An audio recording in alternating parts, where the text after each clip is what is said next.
एक ऐसी जगह जहां भारत और पाकिस्तान साथ आ गए हैं और एक सुर में विरोध किया है। जानेंगे क्या है मामला। तो वहीं दूसरी तरफ ये जो शख्स देख रहे हैं ये है जेवियर माइली। एक बार फिर फॉकलैंड का मुद्दा गरमाया है, पर इस बार भारत किसकी साथ देगा, अर्जेंटीना का या फॉकलैंड का।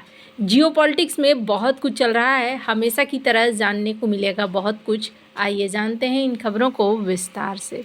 विश्व व्यापार संगठन में कृषि वार्ता पर गतिरोध बना हुआ है। भारत, श्रीलंका और पाकिस्तान ने फैसिलिटेटर की नियुक्ति का विरोध किया है। इन देशों का मानना है कि ये प्रक्रिया डब्ल्यूटीओ के सर्वसम्मति के सिद्धांत के खिलाफ है। उन्होंने पारदर्शी और समावेशी प्रक्रिया के तहत कृषि वार्ता फिर से शुरू करने का प्रस्ताव रखा है। तीनों ही देशों ने डब्ल्यूटीओ में कृषि वार्ता को फिर से शुरू करने के लिए नियुक्त किए जाने वाले फैसिलिटेटर पर चिंता जताई है। बुधवार को कृषि समिति की बैठक में भारत के इस प्रक्रिया को अस्वीकार कर दिया। भारत ने और डब्ल्यूटीओ में सर्वसम्मति के सिद्धांत के बजाय कन्वर्जेंस पर आधारित इस सिद्धांत को लेकर ना कहा है। भारत का कहना है कि खेती की बातचीत नहीं बढ़ने का मुख्य कारण भरोसे की कमी है। इस प्रक्रिया के कारण कृषि वार्ता के अध्यक्ष की ओर से नियुक्ति फैसिलिटेटर विभिन्न विषयों पर चर्चा का मार्गदर्शन करेंगे। भारत का मानना है कि ऐसी प्रक्रियाएं चीजों को कमजोर करती है और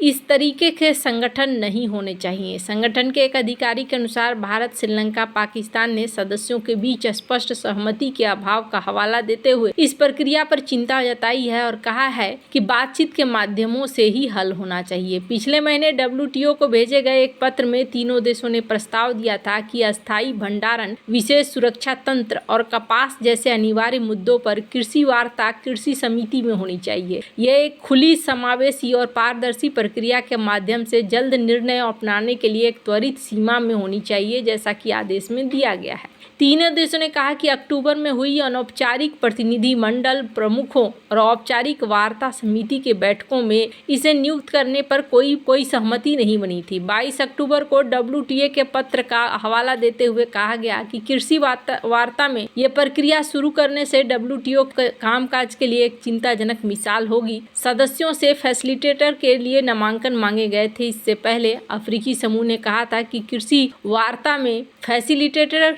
आधारित प्रक्रिया शुरू करने के प्रस्ताव को मंजूरी देने के लिए डब्ल्यूटीओ के सदस्यों के बीच में आम सहमति होनी चाहिए। विकासशील देशों का तर्क है कि उन्हें अपने किसानों की रक्षा के लिए इन सब चीजों की जरूरत है, लेकिन विकसित देशों का कहना है कि ऐसे उपाय व्यापार को बिगाड़ते हैं। खैर, जहां एक तरफ ये सब कुछ हो रहा है, वहीं दूसरी तरफ अर्जेंटीना के जेवियर माइली जब ये सत्ता में आए थे तब ऐसा लगा था कि पता नहीं ये देश आगे क्या कर पाएगा और क्या नहीं कर पाएगा, क्योंकि माइली अजीबोगरीब बातें करते थे और ये कहते थे कि हम एक अलग ही फॉर्मूला बनाएंगे और इस फॉर्मूला के तहत हम यहाँ पर जीत हासिल करेंगे, इकोनॉमी में कटौती करेंगे। लेकिन अब उनकी ये बातें अपने देश की इकोनॉमी में इन्होंने काफ़ी बदलाव ले आया है और काफ़ी हद तक ये बदलाव अब दिखने भी लगे हैं।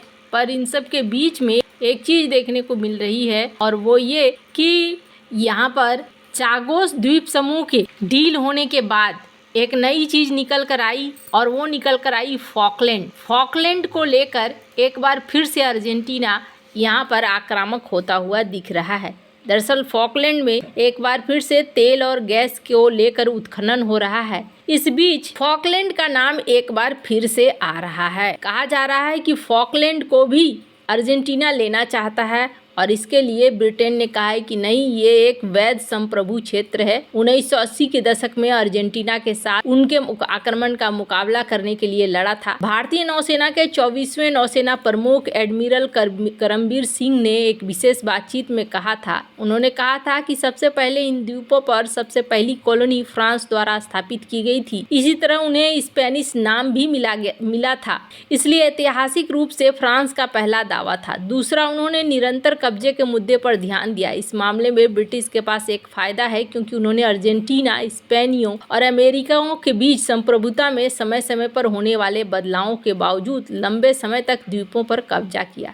तीसरे 1982 के युद्ध के बाद अर्जेंटीना के पास अब इन द्वीपों पर नियंत्रण नहीं है। हमें इसी का समर्थन करना चाहिए क्योंकि अन्य तर्क जो ब्रिटिश द्वीपों को वापस अर्जेंटीना को सौंपने की ओर जाती है, दावों और प्रतिवादों को अब बाढ़ ला सकती है। चौथा, संयुक्त राष्ट्र महासभा का एक प्रस्ताव है जो दोनों पक्षों से इस मुद्दे को हल करने का आह्वान करता है। फॉकलैंड द्वीप समूह के बारे में यूनाइटेड किंगडम और अर्जेंटीना के बीच में विवाद है, काफी लंबा विवाद है और विवाद ये हल नहीं होता है। हालांकि भारत इसमें क्या करेगा, भारत का कहना है कि भारत इसमें गुट निरपेक्ष बनेगा। भारत कोई भी बयान इस फॉकलैंड आइलैंड के लिए नहीं देने वाला है। मॉरिशस एक पूर्व उपनिवेश था, इसलिए उपनिवेशवाद का खात्मा बहुत पहले ही हो जाना चाहिए। मॉरिशस के पक्ष में मजबूत अंतर्राष्ट्रीय राय थी। निवासियों को सेना द्वारा निर्वासित किया गया था। मानव अधिकार का भी मुद्दा था। द्वीपों पर कोई ब्रिटिश नागरिक नहीं था। एडमिरल सिंह के अनुसार ये सब मॉरिशस के पक्ष में जाता है लेकिन अर्जेंटीना के पक्ष में नहीं जाता है। चागोस और फॉकलैंड आइलैंड दोनों ही अलग अलग हैं। खैर, अब जहां एक तरफ ये सब कुछ चल रहा है, इस द्वीप में बहुत सारे तेल के भंडार हैं। उत्तरी फॉकलैंड बेसिन में गैस के भी भंडार हैं और इस वजह से अर्जेंटीना की सरकार भी इसे नहीं छोड़ना चाहती है। जेवियर माइली के आने के बाद ये मामला एक बार फिर से गर्म हुआ है और जेवियर माइली ने यहाँ पर कहा है कि नहीं, हम ये वापस लेंगे। कहा जा रहा है कि यहाँ पर ड्रिलिंग एक बार फिर से शुरू होगी और जैसे ही ये बात आ रही है कि ड्रिलिंग शुरू होगी, वैसे ही अर्जेंटीना ने यहाँ कहा है कि नहीं, आप ऐसा नहीं कर सकते हैं। ये जो इलाका है, ये इलाका हमारा है और आप इसको हमसे छीन नहीं सकते हैं। हालांकि यहाँ जो सोर्स है करीब 74 बिलियन यूरो का है, जो मेन कारण बन जाता है यहाँ पर लड़ाइयों का और इसी वजह से अर्जेंटीना यहाँ पर दिख भी रहा है कि यहाँ अर्जेंटीना इस कॉन्फ्लिक्ट में आना चाहता है और इस इलाके को छोड़ना हर हाल में नहीं चाहता है। पहले भी ये लोग युद्ध लड़ चुके हैं पर अब यहाँ पर लगता है जैसे कि तनाव और भी ज़्यादा आगे बढ़ेगा और जिस तरीके से सीन बन रहा है, अब इनकी इकोनॉमी काफ़ी हद तक सुडौल भी होती जा रही है, तो ये एक अच्छे निशानी की तरफ जा रहा है। जिन लोगों ने कहा था कि माइले के शासनकाल में